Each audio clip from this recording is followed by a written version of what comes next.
What's up, YouTube lands? Now Gaming back with episode number 13 of my F1 2020 My Team series here today for the British Grand Prix, the 12th race of the year, and I'm looking forward to this one as always here in Silverstone, the home of Formula One, as most people would like to say.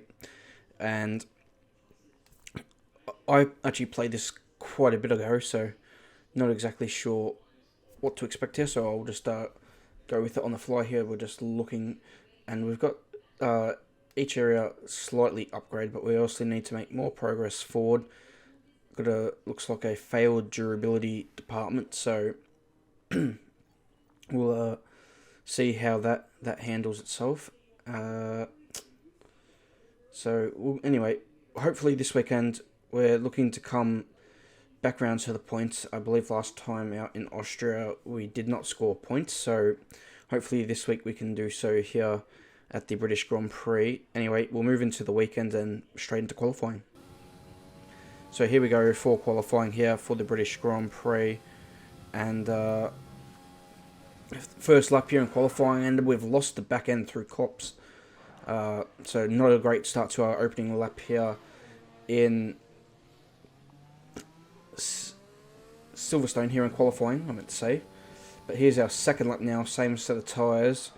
Of course we are improving. Good to see that we improved the first sector, so we were improving from the original lap at least. But we come across the line and it's not been the best lap though, and we're sitting behind Russell as we now come to our second set of tyres, and we're sitting currently in 21st after our first run. So here we go now as we come into turn 3, back to third gear, trying to get in the power as early as possible, and now back to second gear, up to third, and now we're down on our time here through the opening sector by the looks of it, as we now come into Brooklands here, trying to open up the corner as much as we can, back to fourth gear, back to third now for the long right hander, and now we come through Woodcote here and we're gaining time now. And now we're going to come up to Cops Corner. You got to be brave through here. You can stick it in flat here in qualifying. Just a slight lift actually by the sound of it. But now we will come through Maggots and Maggots. It's a great part of the track. This right, left, right again. Back down the sixth gear this time and open up the DRS. We are improving, not by a lot though. So it doesn't look like we're going to be able to make through to Q2 here today, as we now sweep through Stowe Corner, as we now come down to the Vale chicane here, back down the third gear, and now through Club, as we come around the final corner here in Silverstone. Is it enough to get through to Q2? Doesn't look like it, as it's only 21st on the grid. We've only just out-qualified Nicholas Latifi by the looks of it. So really disappointing qualifying here for us today. Just didn't have any pace around this track for whatever reason.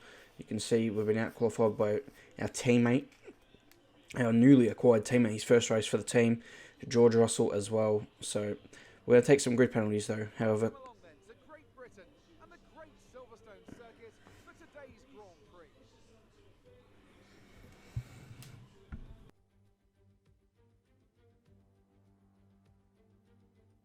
The 3.6 miles of the Silverstone circuit in Great Britain is hallowed ground to the Formula One faithful.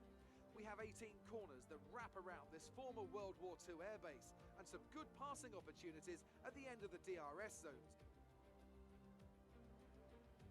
Now, Anthony Davidson, I wonder, might we be in for some early pit stops today from the midfield teams, all trying to put some pressure on or disrupting things for the leaders up front? If you're in the middle of the pack, you got your own race to run.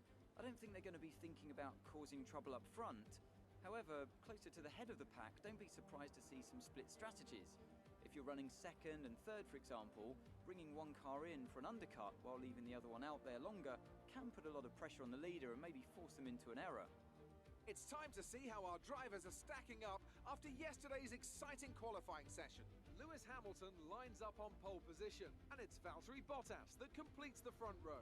Moving on to the rest of the grid, we have Leclerc, Vettel, Max Verstappen and Albon, Ricciardo, Sainz, Perez and Lando Norris, Stroll, Ocon, Kimi Raikkonen and Kvyat, Giovinazzi, Gasly, Kevin Magnussen and Roman Grosjean, Schumacher, Latifi, Russell. They've taken a grid penalty. And the captain. Which of these talented drivers will come out on top today? So, as I was just saying before, I have taken the grid penalties. I was planned to take them before I took them planned for the weekend anyway. We just didn't have any pace, so it only cost us one spot in the grid here today, as we completely changed the power unit. One stop strategy here today, quite simple one.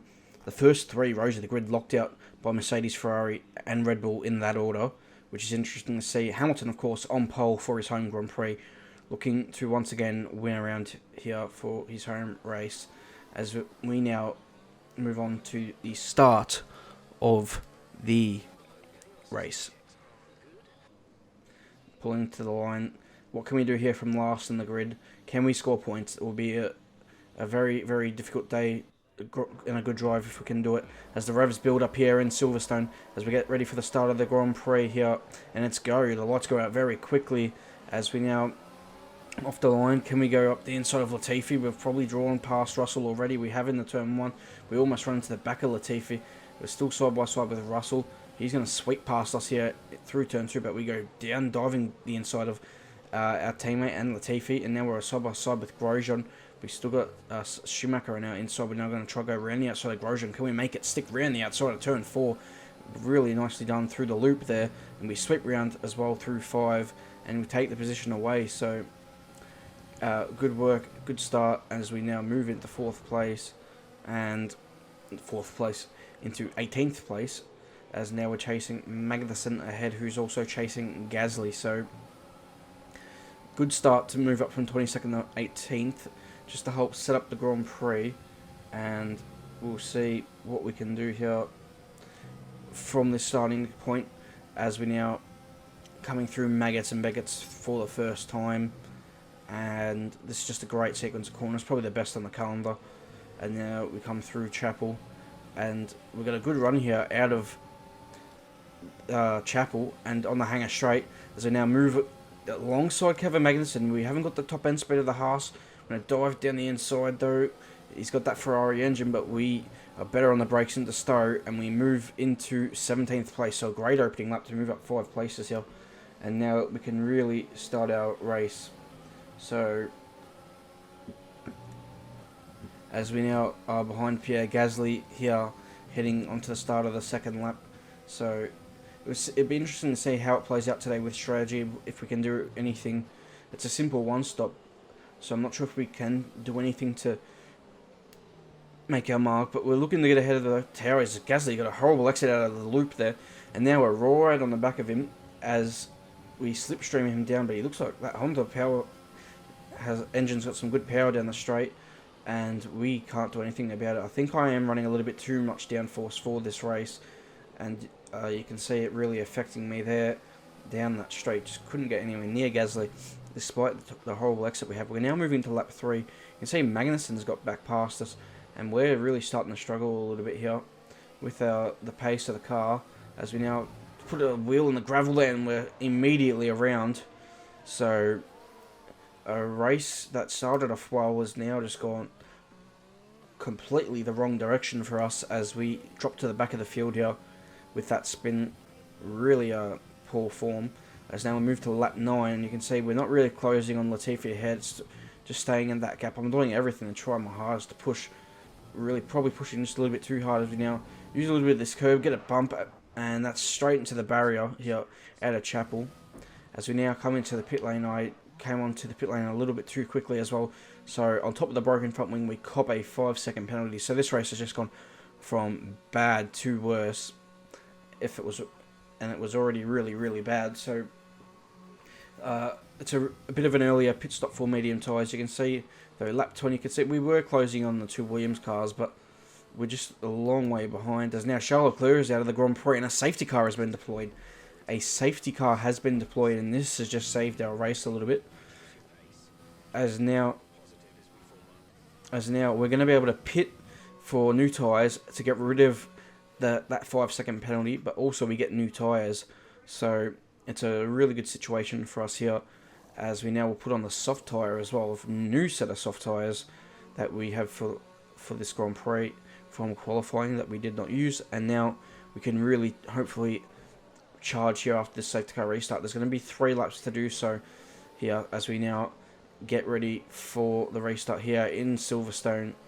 Not sure who's leading this Grand Prix, but we are got to make amends for our poor race so far today. We don't get a great start on the restart either. Latifi has absolutely pulled away here down the main straight, and now we dive into turn 3, so we're not close enough to make a move here.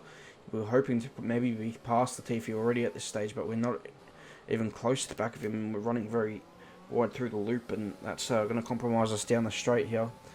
And now we move to the middle of lap 24, and you can see we're strong in this area of the track here, especially compared to the Williams car, as we're now going to get a much better exit out of Chapel and the fresher grip of tyres, and we're pretty much past him already. Now it's just pulling past him down the hanger straight around the outside. Simple move, going to take the racing line easy as you like. And now lap 25, next lap here, we're on the back of George Russell, and we're going to do pretty much the same move without DRS though. But we're not quite as close as we were to Latifi, and he's a little bit further ahead.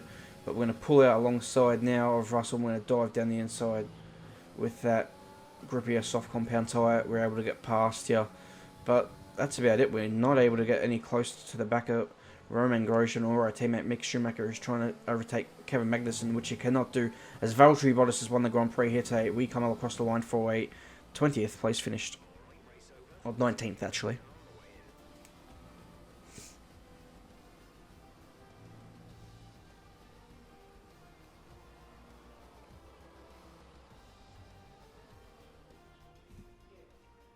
Mercedes have pulled off a great victory here today. So Anthony, what made the difference out there today? I think that smart tyre management on track and very smooth driving definitely assisted in their victory today. That combination meant they got the absolute maximum out of their tyres at all times. Top form once again after an excellent race weekend. It's great to see them up on that podium once again.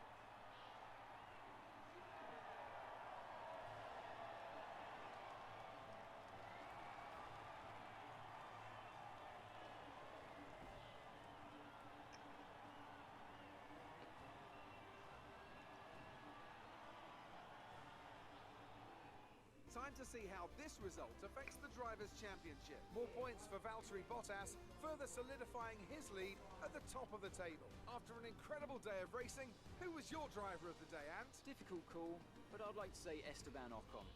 He's just so gifted at getting the most out of his tyres, and he showed that today. Let's move on to the constructors. Mercedes continue to extend their lead. There was also a strong showing from the McLaren team today, as they make their way up the standings. Well, Ant, an end to another fantastic weekend of racing. Thanks to everyone who joined us, and we'll see you for the next one. So that was your Grand Prix here today, guys. Unfortunately, not a great race from us. Just didn't really have the pace to do anything. Made 2 mistakes, and even when I put that soft tyre on, just didn't have anything to apart from the 2 Williams cars. So only 19th place today. A really, really disappointing result, and yeah, just not what we wanted. As we now will look to improve at the next race. You can see it's sitting 8th currently in the Constructors' Championship, as Bottas wins the Grand Prix from his teammate Hamilton, with Vettel in 3rd. So Mercedes clearly been the best car. They've won most of the races this year, and are really just controlling this championship in terms of the Constructors. And the fight for the drivers is just between their 2 drivers. So we'll see how that all plays out. You can see he lost a little bit of money from the damage over the course of the weekend, mainly in the race, which is disappointing. 3.1 million in the bank though, so maybe we can use that for a facility upgrade or some sort of upgrade. As now, having a look here, we've got some activities to delegate. Next race in Hungary, hopefully that will be a better result for us. And we'll see what we can do at that race. Really, it's a bit of a shame, but now we'll delegate these activities.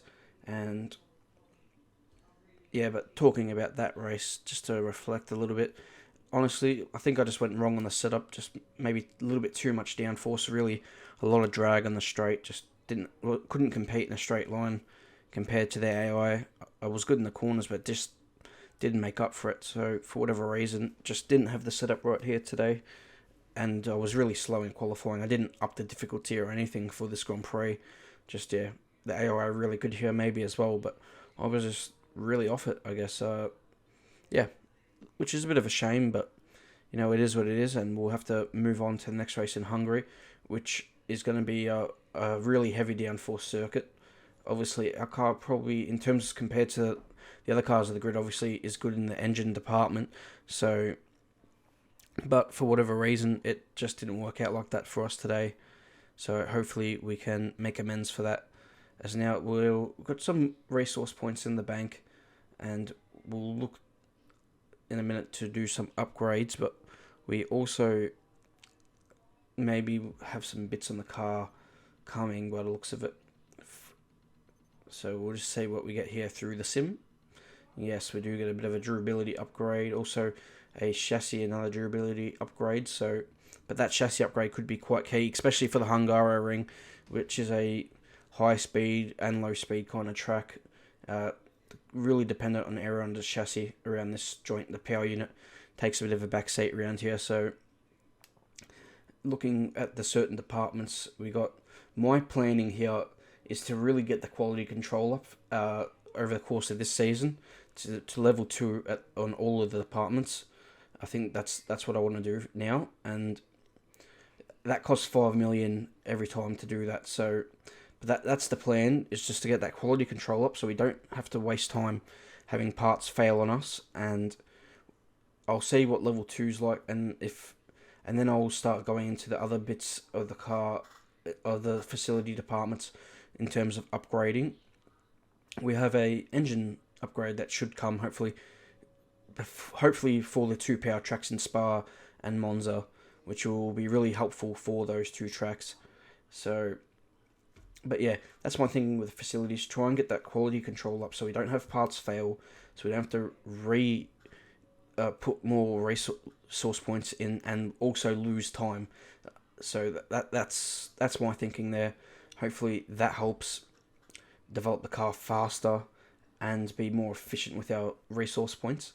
And then I'll start putting our money into getting more resource points, which we can use to further develop the car. And also like the build time, having that being shortened, and eventually just working on all of it to getting the team to the best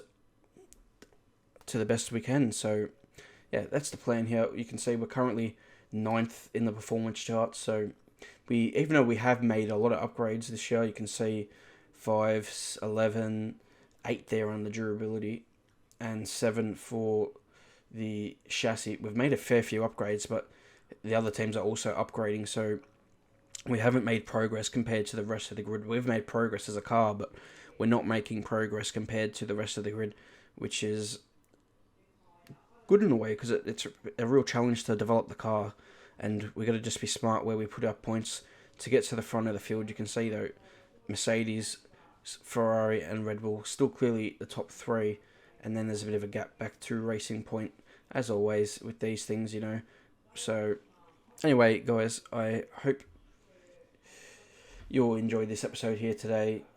Please leave a like, subscribe to the channel for plenty of more racing content for the future. And actually, before I end the video, I'm going to be getting a new helmet from the next race onwards. This helmet here I just unlocked, and I put this colour scheme on it, and I liked it a lot. I think it looks really nice, especially from the back and from the T-cam shot. So that's a helmet I'm going with. And also this part of the video, looking at maybe some upgrades potentially for Monza, maybe here on the engine department, but I don't know if that will come in time. So I don't actually know if I've make an upgrade here. We go to the chassis department, maybe an upgrade on the aero department. We've got enough resource points. But anyway, that's been today's video, guys. I hope you all enjoyed it. Please leave a like, subscribe to the channel for plenty more F1 2020 My Team content in this upcoming week. League racing will start real soon. But until next time, we'll see you then. Goodbye.